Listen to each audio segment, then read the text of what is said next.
سورۃ الاعراف تفسیر ابن کثیر۔ الحمد للہ رب العالمین والصلاة والسلام علی اشرف الانبیاء والسید المرسلین سیدنا محمد وعلی آلہ واصحابہ اجمعین۔ اللہم صل علی سیدنا محمد وعلی آل سیدنا محمد كما صليت على إبراهيم وعلى آل إبراهيم في العالمين إنك حميد مجيد۔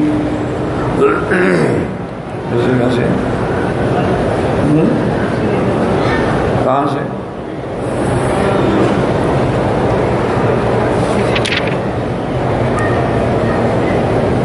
فلما أتوا ما نهوا عنه قلنا لهم كونوا قردة خاسئين۔ قال المؤلف والمفسر رحمه الله تعالى أدام النفع بعلومه وعلومكم في الدارين آمين إلى أن قال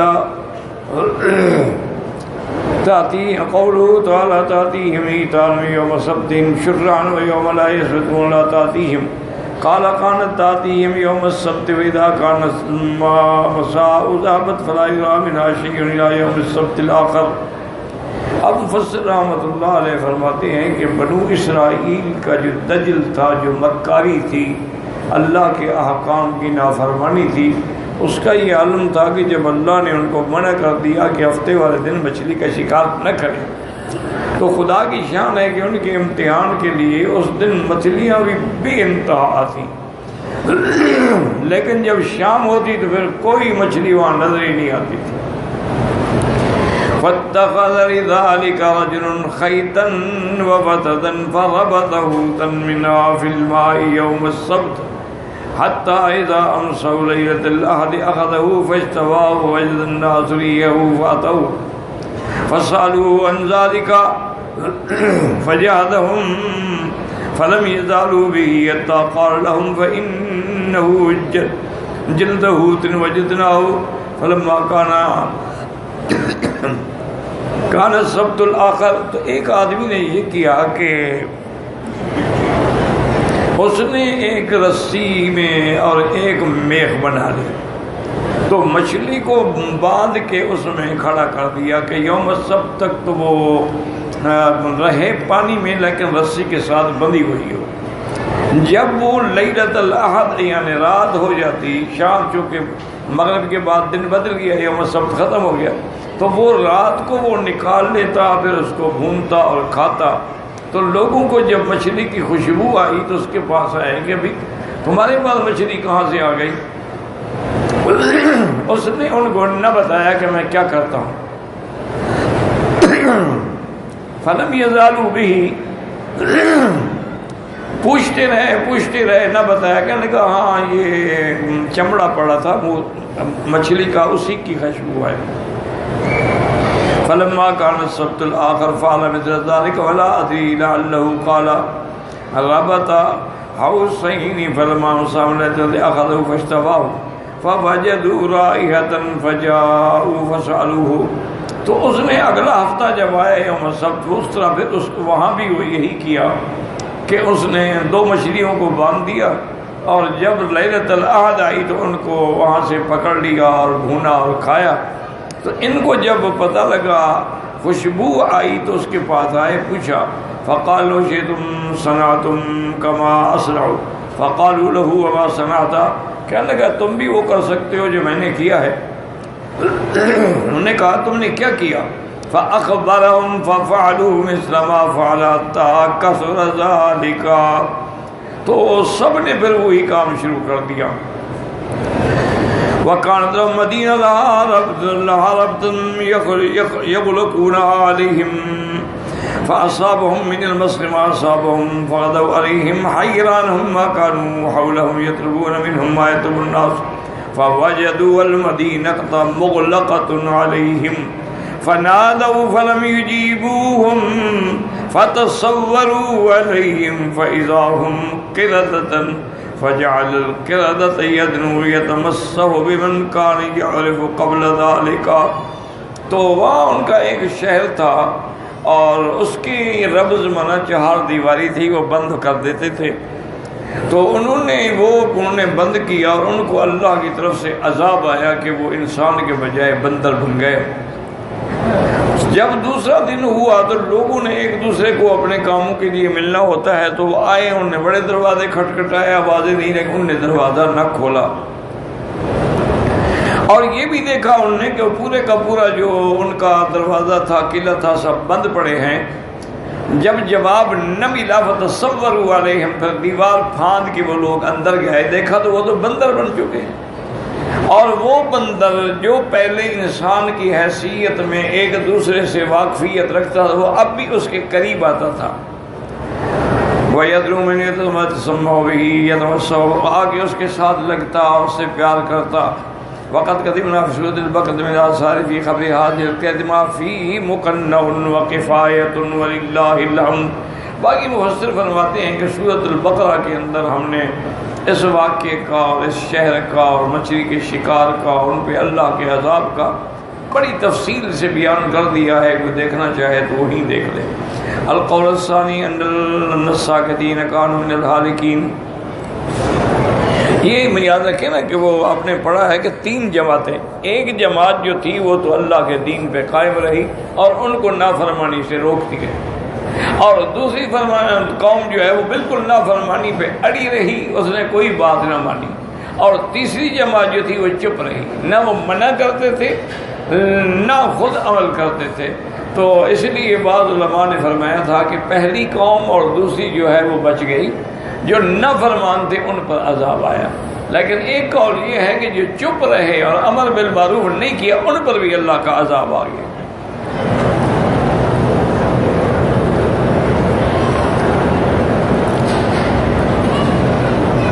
اس کے بعد جناب فرماتے ہیں کہ قال محمد بن اسحاق عن داؤد بن حسین اکرمۃ الباس انه قال ابتدأوا والسبت فابتلوا فيه فحرمت عليهم فيه الهيتان فكانوا اذا كان يوم السبت شرعت لهم الهيتان ينظرون اليها في البحر فَإِذَا انْقَضَى السَّبْتُ ذَهَبَتْ فَلَمْ نَرَ حَتَّى السَّبْتَ الْمُقْبِلِ، وہ جب ہفتے کا دن ہوتا تو کھلی مچھلیاں تیر رہی ہوتی، جب وہ وقت چلا جاتا پھر مچھلی نظر ہی نہیں آتی تھی۔ فَإِذَا جَاءَ السَّبْتُ جَاءَ الشُّرْعَانُ وَمَقْصُوبَ مَا شَاءَ اللَّهُ أَن يَنْقُصُوا كَذَلِكَ ثُمَّ إِنَّ رَجُلًا مِّنْهُمْ أَخَذَهُ حُوتًا فَخَرَمَ أَنْفَهُ ثُمَّ ضَرَبَ لَهُ وَتَدًا فِي السَّاحِلِ، ایک آدمی نے اس کے ناک سوراخ کیا، رسی ڈالی، ایک میخ لگائی کنارے پر، وہیں اس کو مچھلی کو باندھ ڈالا۔ اس کے بعد یہ ہے رب فلمائے فلما کان قد اخذہ فشواہ، دوسرے دن جا کے پکڑ لی اور بھونا فاکر فازارک ولا ینکرون ولا ینہاہ منہم احد الا عصبۃ منہم، بس ایک چھوٹی سی جماعت تھی جو روکتی تھی ایسا نہ کرو، اللہ کی نافرمانی نہ کرو، باقی جو تھے وہ چپ تھے۔ حتی ظہر ذلک فی الاسواق ففعل علانیۃ قال وقال طائفۃ الذین حولهم لم تعظون قوما اللہ مہلکهم ومعذبهم عذابا شدیدا قالوا ماذا تنادى ربكم وقالوا نسوا اعمالهم ولعلهم يتقون، حتیٰ کہ یہ بات ان میں پھیلتی گئی عام ہو گئی۔ پھر ان کو جماعت نے کہا بھی کہ تم ان کو کیوں نصیحت کرتے ہو، کیا فائدہ ہے اس نصیحت کا، اس قوم نے تو برباد ہونا ہے اور اس پہ اللہ کا عذاب آنا ہے۔ لیکن جو ڈرانے والوں نے کہا کہ بھائی ایک تو ہم اللہ کے آگے اپنا عذر پیش کر سکیں کہ ہم نے تو ڈرایا، نہیں مانے ہم کیا کر سکتے، یا ہو سکتا ہے ان میں سے کسی کو اللہ دل میں ڈال دے اور اس کے دل میں خوف خدا ہو اور وہ مسلمان ہو جائے۔ فلما رسوا ما ذکروا به، جب وہ بھول پھر اس کے بعد اللہ نے عذاب دیا کہ وہ جو بندر بن گئے۔ قال ابن عباس كانوا ثلاثا ثلث هو ثلث قالوا، حضرت ابن عباس فرماتے ہیں وہ 3 حصے ہو گئی جماعت، ایک حصے نے تو کہا کہ بھئی ایسا کام نہ کرو، ایک حصہ جو تھا اس نے کہا ان کو کیوں ڈراتے ہو بلا وجہ، اور سلسلہ صاحب الخطیت ایک وہ تھا جو اس کام میں پڑے ہوئے تھے، فَمَا جَاءَ الَّذِينَ هُوَ، صرف وہ بچا جس نے منع کیا تھا، باقی سب ہلاک ہو گئے۔ وَهَذَا إِسْنَادٌ جَيِّدٌ عن ابن عباس رجعوا إلى قول إكرامة في نجاة الساكتين أولى من القول بهذه الأمة تبين حال بعد ذلك والله أعلم۔ مفسر فرماتے ہیں کہ اس کی سند بہت اچھی ہے، لیکن انہوں نے حضرت اکرمہ کے قول کی طرف بھی رجوع فرمایا ہے کہ جو ساکے 3 تھے ان کو بھی نجات مل گئی، ان پر عذاب نہیں آیا۔ وَأَخَذْنَا الَّذِينَ ظَلَمُوا بِعَذَابٍ بَئِيسٍ، یعنی اللہ نے پکڑا ان کو سخت عذاب میں۔ فِيهِ إِدْرَاءٌ مِّنْ مِلَا أَنَّ الَّذِينَ بَقَوْا نَجَوْا، وبئیس فِيهِ قراءة قصيرة معناه في قول مجاہد شدید، بئیس معنی سخت عذاب، وفي روایت علیم دردناک عذاب، وقال قتادہ موجع درد پہنچانے والا، والکل متقارب اللہ اعلم۔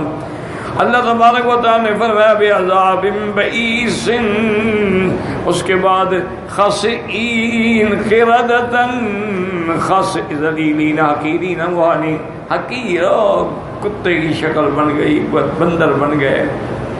وَإِذْ تَأَذَّنَ رَبُّكَ لَيَبْعَثَنَّ عَلَيْهِمْ إِلَى يَوْمِ الْقِيَامَةِ مَن يَسُومُهُمْ سُوءَ الْعَذَابِ إِنَّ رَبَّكَ لَسَرِيعُ الْعِقَابِ وَإِنَّهُ لَغَفُورٌ رَحِيمٌ۔ تَأَذَّنَ، اللہ نے ان کو جنایا، خبردار کیا کہ لَيَبْعَثَنَّ عَلَيْهِمْ إِلَى يَوْمِ الْقِيَامَةِ، قیامت تک میں بھیجوں گا ایسے لوگ جو تمہیں دردناک عذاب چکھایا کریں گے۔ إِنَّ رَبَّكَ لَسَرِيعُ الْعِقَابِ، رب تیرا بہت جلد پکڑنے والے ہیں۔ وَإِنَّهُ لَغَفُورٌ رَحِيمٌ، اور اگر کوئی ایمان لے آئے توبہ کرے تو بخشنے والے بھی ہیں، مہربان بھی۔ تو اللہ نے بنو اسرائیل پر ہمیشہ عذاب رکھا۔ ایک تو حضرت سلیمان علیہ السلام کے زمانے میں ان پہ عذاب کا کوڑا برسا، پھر حضرت یحییٰ علیہ السلام کی ولادت سے قبل تقریباً 400 سال پہلے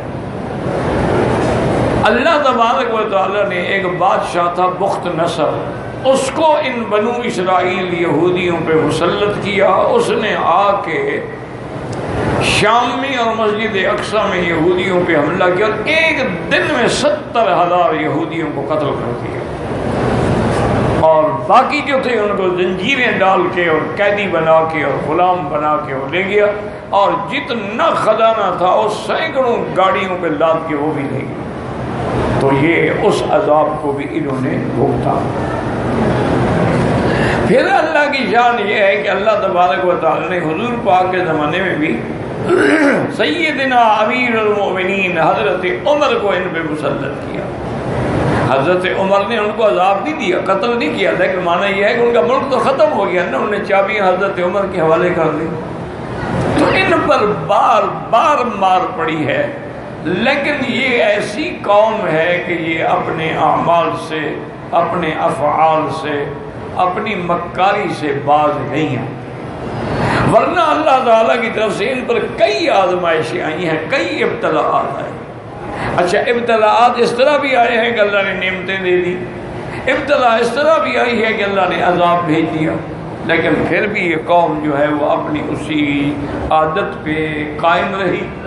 اور علماء نے، مفسرین کرام نے لکھا ہے کہ جو حضور کی حدیث مبارک ہے نا جی، کہ پہلی امتوں میں 72 فرقے بنے ہیں، میری امت جو ہے وہ 73 فرقوں میں بٹ جائے گی، اور تمام کے تمام فرقے جو ہے وہ جہنمی ہوں گے، صرف ایک فرقہ جو ہے وہ جنتی ہوگا۔ وہ کون سا؟ الا ما انا علیہ واصحابی، جس پہ میں ہوں اور میرے صحابہ رضوان اللہ علیہم اجمعین۔ تو اس لیے ہمیشہ یاد رکھا کرے، فرقے جو بنے نا جی وہ ہیں جو قرآن حدیث کے منکر ہیں، اللہ اللہ کے رسول کی فرما برداری سے نکلنے والے وہ فرقے ہوتے ہیں۔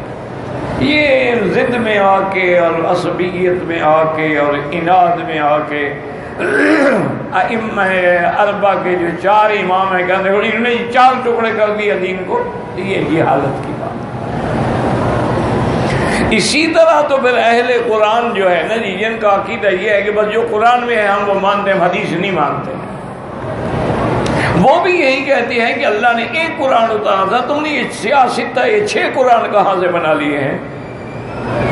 تو یہ جہالت ہے۔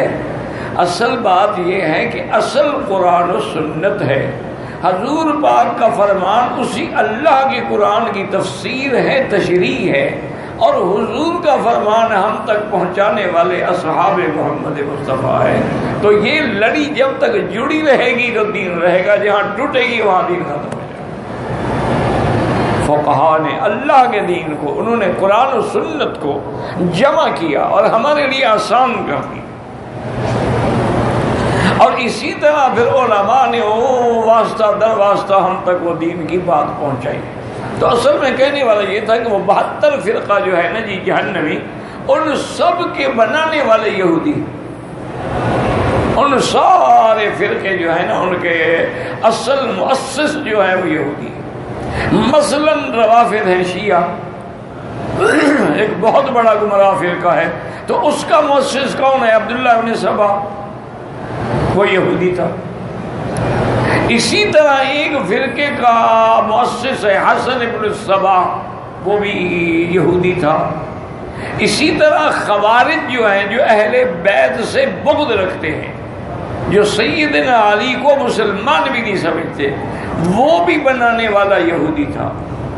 اور اسی طرح وہ فرقے جو معتزلہ کے اندر پیدا ہوئے ہیں، کرامیہ ہے، قدریہ ہے، جبریہ ہے، مشبہہ ہے، یہ سارے فرقے جو ہیں ان سب کے اوپر جو ہے وہ بھی یہودی تھا۔ ایک فرقہ ہے نجات والا، جس پہ میرے مدنی پاک صلی اللہ علیہ وسلم کا حکم ہے اور صحابہ نے ہمیں نمونہ بنا کے دکھلا دیا ہے۔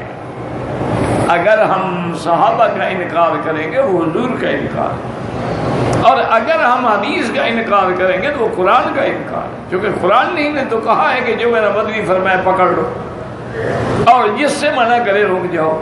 تو یہ دراصل اللہ معاف فرمائے، جب قومیں برباد ہوتی ہیں، فتنوں میں مبتلا ہوتی ہیں، تو وہ پھر اسی طرح سے باتیں کرتی ہیں۔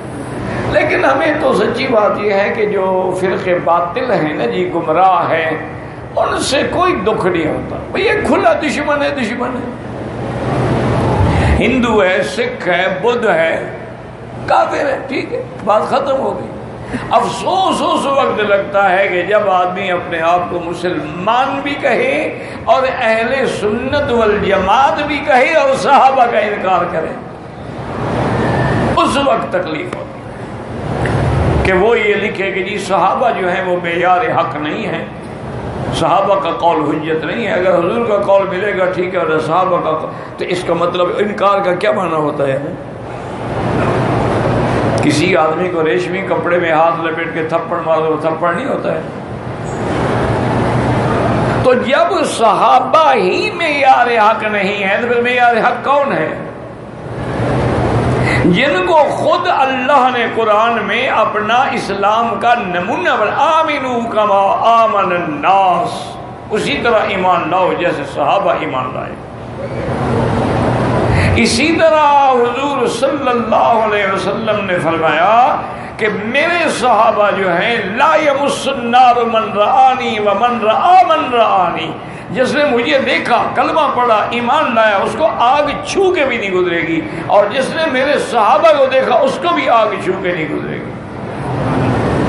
لیکن آج یہ ہے کہ بڑے آرام سے صحابہ کے اقوال کو نعوذ باللہ ثم نعوذ باللہ ثم نعوذ باللہ نہ رد کر دیا جاتا ہے، بلکہ بعض تو کہہ دیتے ہیں کہ جی یہ بدعت ہے۔ اللہ کے بندو، ٹھنڈے دل سے گھر میں بیٹھ کے سوچا کرو کہ اگر حضور کے صحابہ بھی بدعتی بن گئے تو پھر آج کے بدعتیوں کا کیا قصور ہے؟ اتنا قریب رہنے والے خلفائے راشدین، حضور فرمائے میری سنت اور خلفائے راشدین کی سنت تم کہتے ہو بدعت۔ اس لیے اللہ ہدایت دے اور اللہ تبارک و تعالی صراط مستقیم پہ قائم دائم رکھے۔ بڑے نازک دور سے ہم گزر رہے ہیں، جیسے حضور نے فرمایا تھا کل قابض علی الجبل، میرے دین پہ چلنا ایسے مشکل ہو جائے گا جیسے انگارے کو ہاتھ میں پکڑنا مشکل ہو۔ حضور کے زمانے میں داڑھی رکھنا واجب تھا، آج تو داڑھی رکھنا جہاد ہے، کیونکہ آج تو داڑھی پر مذاق اڑائی جاتی، داڑھی والوں کو نفرت کی نظر سے دیکھا جاتا، داڑھی والوں پہ طنز کیا جاتا۔ اور بعض مسلمان کلمہ پڑھنے والے شرط کرتے ہیں لڑکی کے رشتے میں کہ جی اگر داڑھی ہے پھر اس طرح پھروائے پھر ہم لڑکی کا رشتہ کریں گے۔ انا للہ و انا الیہ راجعون۔ بس دعا کریں اللہ حال ہمارے حال پہ رحم کرے۔ لیکن ایک مسئلہ بھی یاد رکھ لو، ایک ہے داڑھی نہ رکھنا، یہ گناہ ہے۔ داڑھی رکھ کے منڈانا جو ہے وہ کبیرہ گناہ ہے، اور بار بار منڈانے سے وہ کبیرہ بھی بن جاتا ہے اور آدمی فاسق کے ساتھ فاجر بھی بن جاتا ہے۔ اور ایک ہے کہ داڑھی پہ اعتراض کرے یا طنز کرے، وہ کافر ہو جاتا ہے، پھر وہ گناہ نہیں، وہ کفر ہے۔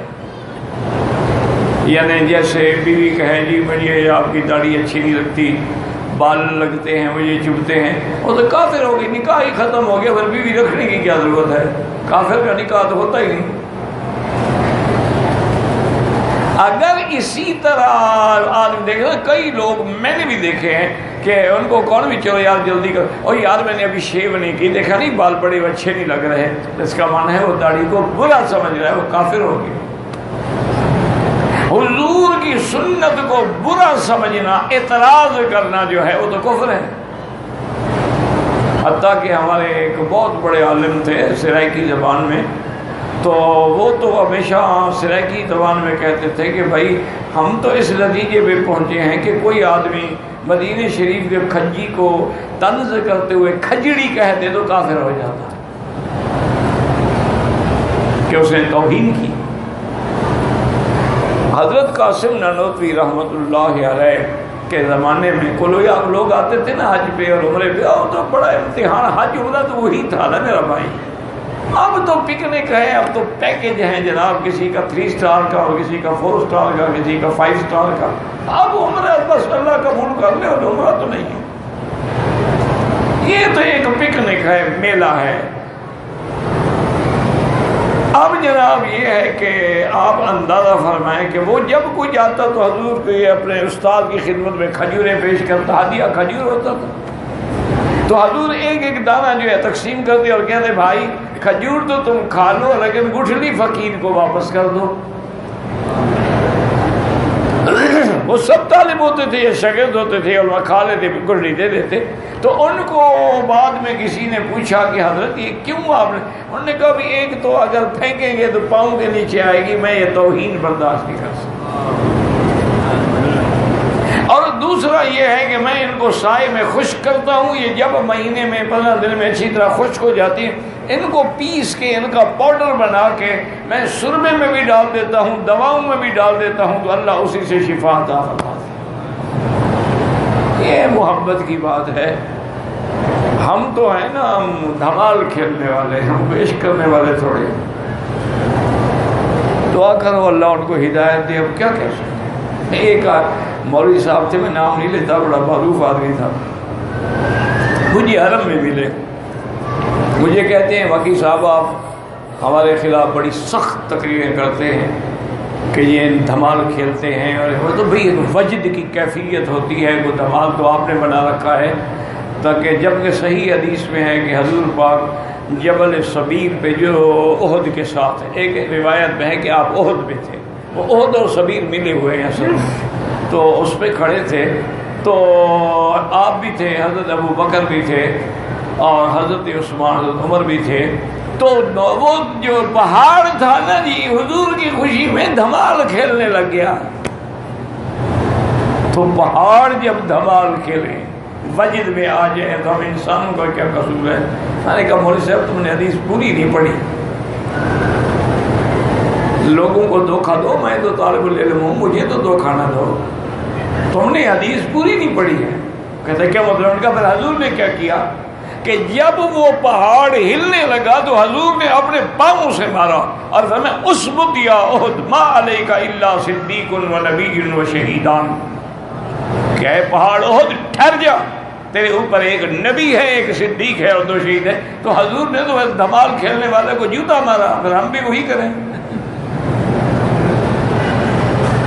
اس کے بعد کیا بات یار، تمہارے ساتھ بات کرنے کا فائدہ ہی کوئی نہیں، نقصان ہی ہوتا ہے۔ کہا میں نے تو آپ کو نہیں بلایا، آپ وہاں سے چل کے آ گئے، اور مجھے حدیث سے دھمال ثابت کرنے لگ گئے. تم نبی پر اور اس پہاڑ پہ جس سے حضور سے محبت ہو اس میں جھوٹ بولو تو میں نے سخت بات میں نے کہا حضور نے کیا فرمایا آگے، یہ حدیث میں ہے کہ نہیں ہے؟ تو اس لیے بہرحال دعا کریں کہ اللہ پاک ہمیں حضور کی غلامی، صحابہ، اہل بیت، علماء، مجتہدین، محدثین، فقہاء، اولیاء اللہ سب کی غلامی نصیب فرمائے. تأذن تفعل من الأذان أي أعلم قاله مجاہد قال غیر امر اذ تأذن ربک، جب تیرے رب نے جتلایا یا تیرے رب نے حکم فرمایا. وفی قوت الکلام ما یفید معنی القسم من هذه اللفظة، یعنی جب تشدید آ جائے تو اس سے ایک قسم کا فائدہ بھی ہو جاتا ہے. ولہذا اتبعت باللام وَإِذْ تَأَذَّنَ رَبُّكَ لَيَبْعَثُنَّ عَلَيْهِمْ یعنی الْيَهُودِ إِلَى يَوْمِ الْقِيَامَةِ مَن يَسُومُهُمْ سُوءَ الْعَذَابِ أي بسبب عصيانهم ومخالفتهم أوامر الله وشرعه واحتيالهم على البحار. میں اللہ نے فرمایا قیامت تک ان کو دردناک عذاب سے دوچار کروں گا، ان کی نافرمانی کی وجہ سے، اللہ کے احکام کی مخالفت کی وجہ سے، اور اللہ کے حرام کو حلال بنانے کے لیے ہیلے کرنے کی وجہ سے. ويقال إن موسى عليه السلام ضرب عليهم الخراج 7 سنين وقيل 13 سنة وكان أول من ضرب الخراج ثم كانوا في قهر الملوك. سب سے پہلے موسیٰ علیہ السلام نے ان پر خراج مقرر کیا کہ سالانہ اتنا خراج تم دو. 7 سال تک بعد علماء نے فرمایا 13 سال، اور سب سے پہلے ان پر خراج مقرر کرنے والے تھے. ثم كانوا في قهر الملوك من اليونانيين، پھر یونانی بادشاہوں نے ان پہ آ کے ظلم کیا. والکشدانیین، اس کے بعد کشدانی بادشاہوں نے آ کے ان کو مارا. والکلدانیین، کلدانیوں نے آ کے ان کو مارا. ثم صاروا الى قهر النصارى واذلالهم، اس کے بعد نصارہ نے ان کو ذلیل کیا اور ان کو عذاب دیا. وَأَخَذَهُم مِّنْهُمْ الْجِزْيَةَ وَالْخِرَاجَ، انہوں نے ان سے جزیہ بھی لیا، خراج بھی لیا. ثم جاء الاسلام ومحمد صلی اللہ علیہ وسلم، پھر حضور کا زمانہ آیا، اسلام کا زمانہ آیا. وَكَانُوا تَحْتَ قَهْرِهِ وَذِمَّتِهِ يُؤَدُّونَ الْخَرَاجَ وَالْجِزْيَةَ، اور وہ اسی وقت سے اسلام کو بھی، مسلمانوں کو بھی خراج بھی دیتے تھے اور جزیہ بھی ادا کرتے تھے. قال لو في بعض في تفسير هذا قال هي المسكنة وأخذ الجزية منهم، ان سے جزیہ لینا، ان سے خراج لینا جو ہے ان کی ذلت کے لیے کافی ہے. اتنے تابع ہیں کہ مسلمانوں کو باقاعدہ جزیہ ادا کرتے ہیں. وقال علی بن طلحہ انو هي الجزية والذي يصوم سوء عذاب محمد امت الى يوم القيامة، اور بھی حضور کی امت پہ پھر ان پر کافی سے زیادہ عذاب آئے، ان کے اقتدار ہی ختم ہو گیا. وقضا قال سعید بن جبیر جریج وسدی وقال عبد الرزاق عن معمر عن عبد الكريم الجزري عن سعید المسیب قال يستحب ان تبعث الامنیات في الجزیة. قلت ثم آخر امرهم انهم يخرجون انصارا للدجال ويقتلهم المسلمون مع عیسیٰ مریم علیہ السلام. اس کے بعد کہتے ہیں کہ وہ جزیے کے اندر یعنی ہتھیار بھی دیتے تھے. اس کے بعد آخری مسئلہ یہ ہوگا کہ انہم یخرجون انصار للدجال، اور اس کے بعد وہ دجال کے تابع ہوں گے. فیقتلهم المسلمون، مسلمان پھر ان کو قتل کریں گے جب عیسیٰ ابن مریم اتریں گے. وذلك آخر الزمان وقوله ان ربك سريع العقاب لمن عصاه وخالف شرعه، اللہ بہت جلدی پکڑنے والے اس کو جو اللہ کے احکام کی مخالفت کرتے ہیں.